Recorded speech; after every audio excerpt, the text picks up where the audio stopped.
தங்கம், இப்பதான் நீ ஒரு விஷயம் தெளிவா புரிஞ்சுக்கணும்.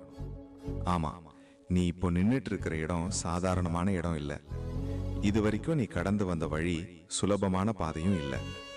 அதனாலதான் இப்போ உனக்கு சில விஷயங்கள் ரொம்ப கஷ்டமா தோணுது. அதுக்கு அர்த்தம் நீ பொறுப்போட வளர்ந்துகிட்டு இருக்கிற அறிகுறி தான்.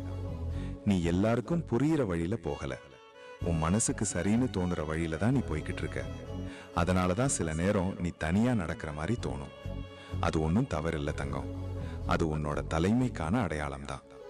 அதுக்காக இன்னும் நீ வேகமா ஓடவும் வேண்டாம், உடனே நின்று போகவும் வேண்டாம். இப்படியே உன் வேகத்துல நீ தொடர்ந்து பயணம் செய். நீ போகிற திசை சரிதான்.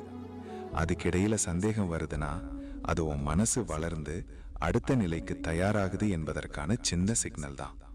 அதனால நீ நிம்மதியா இரு தங்கம். உன் அப்பா உன்னை சரியான பாதையில தான் கூப்பிட்டு போறேன். ஓம் நம சிவாய.